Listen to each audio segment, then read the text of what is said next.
sommes aujourd'hui au restaurant Tiotia, à Saint-Pé, reçu et accueilli par le chef Laurent, boulanger, et le cuisinier Vincent. La recette que nous allons réaliser aujourd'hui est un soufflé à la liqueur d'Izara, cette liqueur basque qui est née à Hendaye au début du 19e siècle. Pour ces 5 petits moules à souffler, il nous faudra 6 jaunes d'œufs, 6 blancs d'œufs, 40 g de maïzena. Vous pouvez également utiliser de la farine ou de la fécule. Donc pour le début de la recette, nous allons réaliser une crème pâtissière.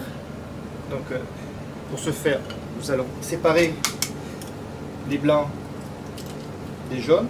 On va garder les jaunes pour la crème pâtissière et les blancs que nous utiliserons montés en neige pour que le soufflé monte bien.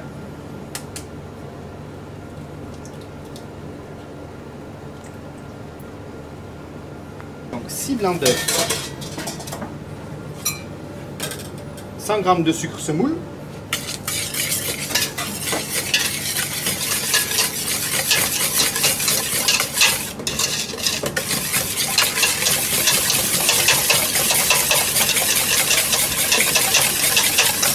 on va mettre le lait à chauffer avec le zeste de 2 citrons verts. Tu veux les zester là?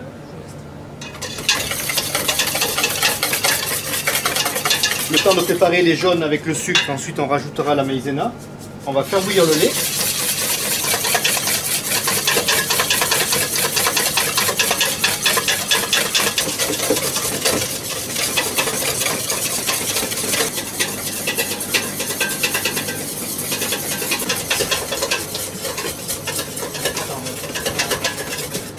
Je vais l'expliquer un petit peu expliquer. Donc on met les œufs à blanchir. On essaie de les monter un petit peu comme un ruban. On va incorporer la maïzena. Maïzena plutôt que la farine, bon après c'est plus léger comme ça.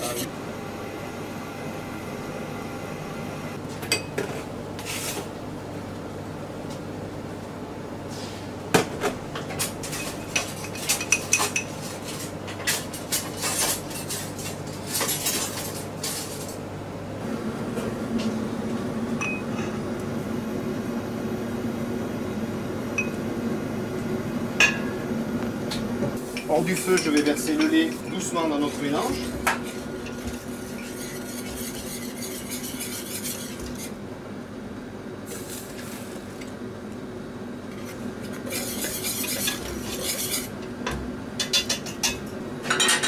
Voilà, et je remets dans une casserole le tout à bouillir pendant voilà, 1 minute, voire 2. Donc là, attention, c'est une étape un peu cruciale, il ne faut vraiment pas que ça accroche au fond.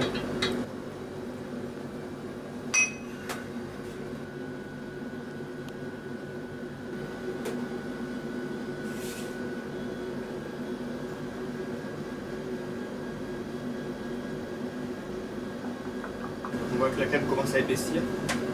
Quand on va voir que la crème aura bien épaissi, quand je vais voir que ça commence à bouillir, quand on va commencer à se rendre compte de l'ébullition, là on voit déjà que ça épaissit sur les bords, vous voyez. Sur les bords on voit bien que c'est en train de... Voilà. Donc c'est là qu'il faut faire attention que ça accroche pas.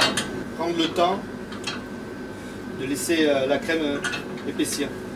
Voilà, là on voit bien que la crème est en train de bien épaissir. Là on voit qu'elle bout. Voilà, je vais la sortir du feu. Je vais couper le feu. Et donc ensuite, très important, il faut le mettre à refroidir cette crème. Voilà, ça donne la consistance voilà, d'une crème pâtissière.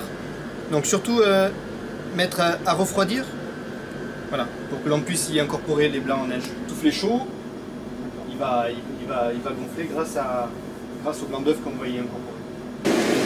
La cellule est à combien de degrés? Là, elle va descendre à moins 30 facilement. On va remettre encore un petit peu. Une fois la crème refroidie, donc les 6 blancs d'œufs avec une petite pincée de sel. On va monter les blancs. J'ai mis une pointe de colorant vert. C'est pour ça que vous les voyez un petit peu verts. Pour rappeler l'Izara. Alors on a tendance à monter les blancs un peu trop fermes. Donc nous, on va faire l'inverse. On va pas trop les monter, vous allez voir. On va les arrêter avant qu'ils soient trop fermes. Donc dans cette crème, je vais y incorporer les 100 g d'Izara vert. Alors ensuite, l'Isara, c'est vraiment au goût de chacun.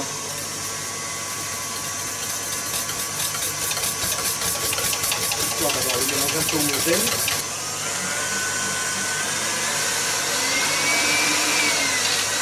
On commence phase lente. Oui, on les sert en fait à la fin. Donc voilà nos blancs. Ils sont mousseux, mais ils ne sont pas très montés. Donc vous prenez une petite quantité de ces blancs, vous allez incorporer gentiment, Voilà, en passant bien par-dessous, voilà, en évitant de les refaire tomber. Le but étant de garder toutes les bulles d'air des blancs d'œufs.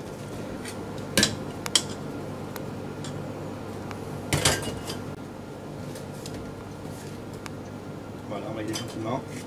On va tout mettre. Ils sont bons. Voilà, délicatement.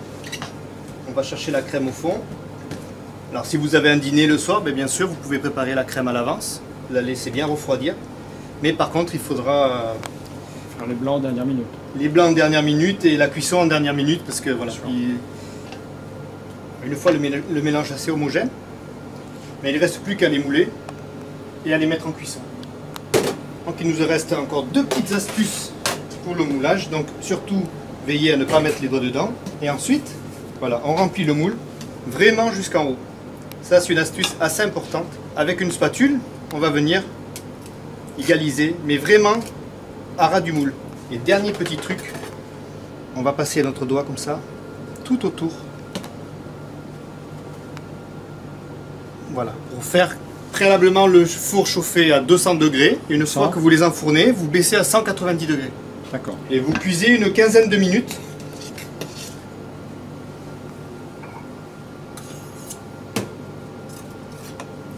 Je vais essuyer après.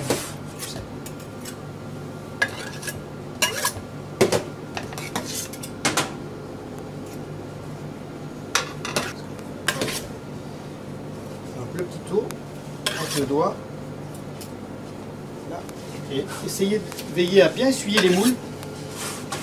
Parce qu'une fois cuit, c'est pas facile à essuyer.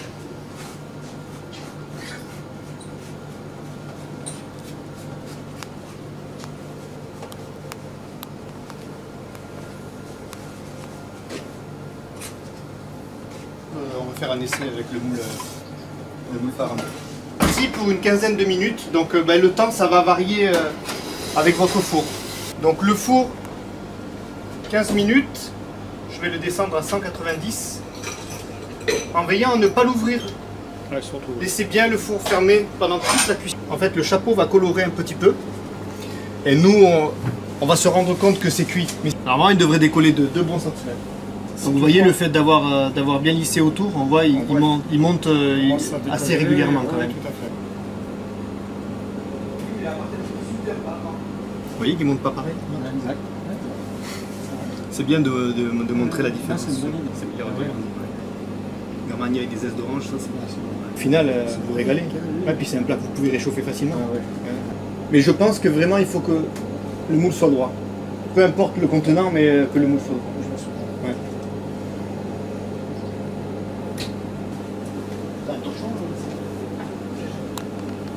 Il continue à souffler encore. Le souffler. Superbe. Parce que ça retombe. Bon là ils vont rester bien gonflés, mais voilà. Et donc vous voyez le moule qu'on avait pas très bien chemisé, il gonfle comme ça. Alors que le moule bien chemisé, on arrive à les faire monter comme ça. Là vous pouvez les servir tout de suite. Tout de suite. Mais ils vont tenir 10 minutes facilement. Et vous pouvez même les agrémenter si vous voulez avec un coulis. Vous pouvez venir avec une cuillère verser un coulis à l'intérieur. Un sorbet à l'intérieur aussi, pour faire un style chaud-froid. On fait un puits. Vous faites un puits avec une cuillère D'accord. et vous faites tomber le coulis ou la glace à l'intérieur.